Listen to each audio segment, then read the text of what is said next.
In etude number 60, the main objective here is to experiment with different parts of the bow. As you see, Dotzauer asks us to start in the middle part of the bow. That's what M stands for. Then to try it at the frog, FR, and then at the tip, Spitz in German, SP. Let's do it exactly the way he was asking us to try it. First, we will play in the middle part of the bow. You can see the articulation markings here are actually suitable for that part of the bow. Those long lines, they mark détaché. Right, so you will be staying in the middle part of the bow and you will be doing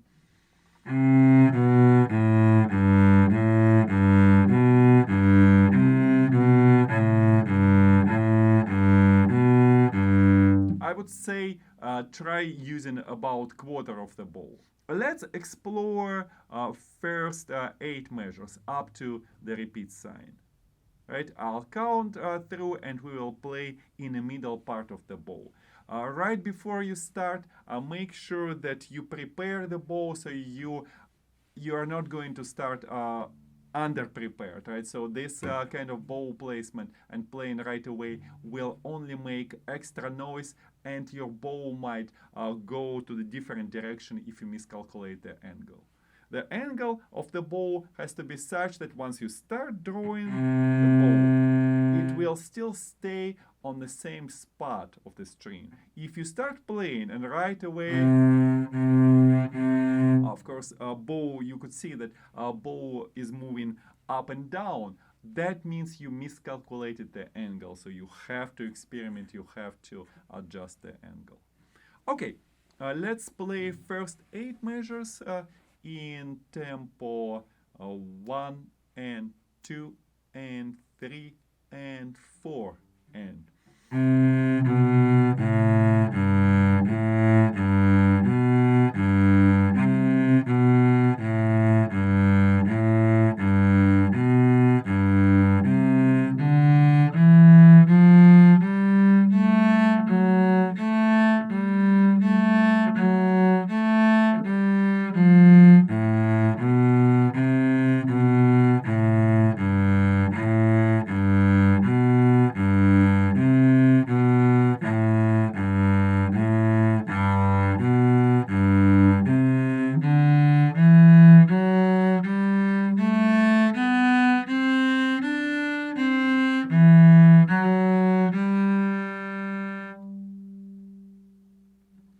it's very important here to adjust this bow angle once you go from string to string.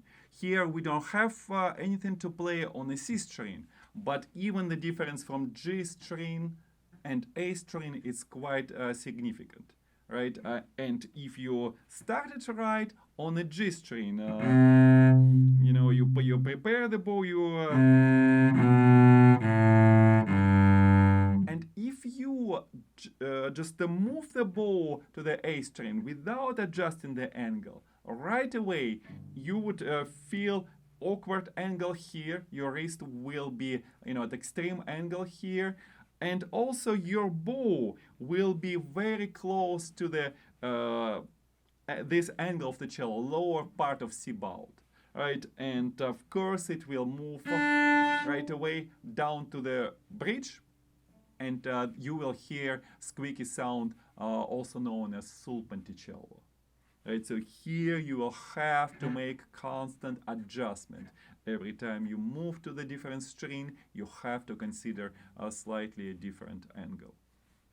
That's important to know. Another way you can practice even using this kind of bow stroke, you could either increase or decrease amount of the sound. Middle part of the bow is the best part of the bow to use if you want to avoid any kind of difficulty with articulation. It is fairly dependable. Your elbow and especially shoulder will not get tired. The sound will be nicer, although it might lack some extra character. But again, that's a good starting point for this kind of bow stroke. Smooth, clear sound with fairly easy start, easy to execute without that much of the character. Now, let's play the first part of this etude, the same 8 measures in a low part of the bow, very close to the frog. When you do that, then every time you will be starting, especially down bows, you will almost automatically get extra accents. And those accents, if you do them right, will bring extra energy to this melody, right?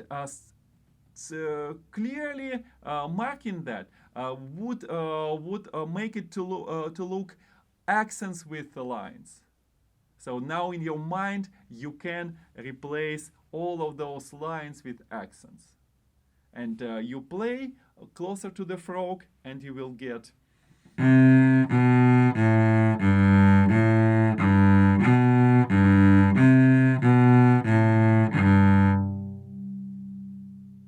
I slightly exaggerated. You could play with a smooth sound, but that still will not be the same smooth sound compared to the middle part of the bow. Of course, it's very important not to go too far, so your string will not hit that metal ring. Right, and actually, let's say about an inch, about couple centimeters from the frog, from that metal ring, is the part of the bow you never use, or close to never, extremely rarely. Because that part of the hair is not flexible, it's often covered with whichever stuff comes from your fingers when you accidentally touch the hair, so it's an unplayable part of the hair, right? So about the inch of the from the frog, that's where you have to stop, right? And stay in that part of the bow, and we'll see what kind of difference it will make. Let's do it together. The first 8 measures now in the lower part of the bow. 3 and 4 and.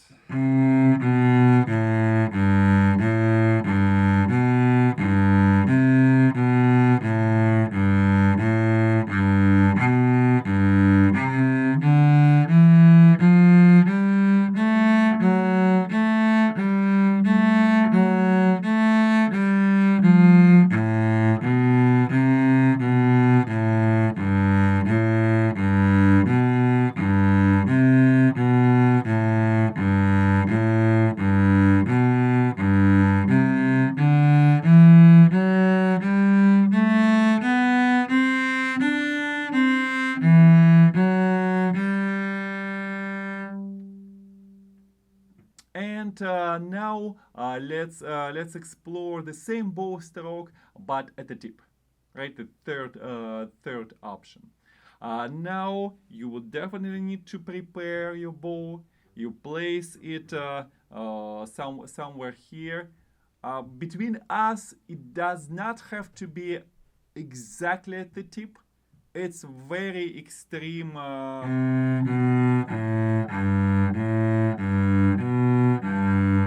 Nothing wrong with that, but I guess what I'm saying is that will be even more effort, and I believe that first you need to study it, just keeping the bow in the upper part of the bow, somewhere here, say, I don't know, like 10 centimeters at least, 4 or 5 inches from the tip, right? And if you can, or rather not if, when you can, you move closer and closer to the tip. At any rate, what you will notice is that your bow hold will change. It will morph into this kind of bow hold, where like compared to balanced bow hold in the lower part of the bow, in the upper part of the bow, fingers will function in a different way. Your index finger and to some degree middle finger will become the only fingers which matter. Your ring finger and especially pinky will be just there, ready to help a little bit when you go to lower part of the bow, right? But in the upper part of the bow, think violin, a bow hold, right? So your pinky might be just gently touching the stick, if that, right? And all the action will be here in index finger, right? Your elbow also will be a little bit higher, so you have actually leverage to give the string enough energy. And relax now if you try to doing it, and that will almost for sure make your shoulder more tense and very often sore. That's in a way part of the business, not 100% avoidable, but with training you will try to do less and less of that. Even when you'll be lifting your elbow, you will learn to relax muscles here. And also, it's very rarely that you have to play music where you have to stay just in the upper part of the bow for long. Just one application is that in all style music, very often, especially when you play accompaniment on lower instruments, we play in the upper part of the bow. And that actually brings us to the conversation why even do it, why we need to do that, because clearly using lower part of the bow is just more physically enjoyable, easier to do. So upper part of the bow doesn't have that much strength as the lower part of the bow, especially when you play at the frog. Yet it allows us to start each sound with a lot of clarity, yet lighter. And it's lighter because, well, a frog is far from here. You are not enticed, you are not really forced to give so much energy. Quite opposite. You have to think like how to get by without digging in that much. And that's exactly what we need for those light yet active bow strokes. Here, right? So if you stay in the upper part of the bow, then separate notes, unless they're legato, unless you have specific music suggestion that they have to be connected like this, then it's always a quick decay of the sound, right? A quick diminuendo. So it's a pa, pa, pa, pa, right? And that's what we will try to do. When you're trying it, if your elbow or shoulder gets sore soon, don't force yourself playing through that much. Make sure that you acknowledge this problem. You let your shoulder to relax. Right? It's not sore anymore. A minute later or even less than that, and you try again. And when you try again, try to adjust. Maybe you'll lower elbow a little bit. Maybe you will convince your body to relax muscles here. Make sure you breathe, and make sure you don't apply too much pressure on the string here. But the best way to learn is, of course, to play it. That's what we'll do it right away. So for first 8 measures in about the same tempo, we need to put the bow on the string, right, to prepare, and we will start. I'll give you like 4/8 notes before we start. 3 and 4 and.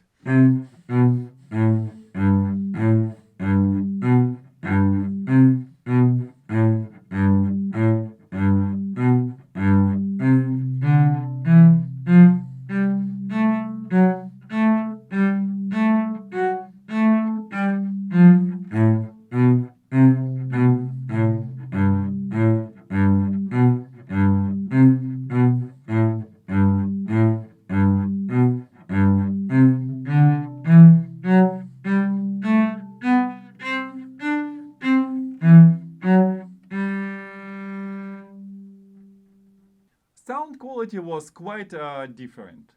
some warmth of the sound, some beauty of the sound was gone. But that gave way to very clear beginning of the sound. In most of the cases, I try to do my best show it to you, and then that's the most important thing. And after that, each note gets a bit of tail.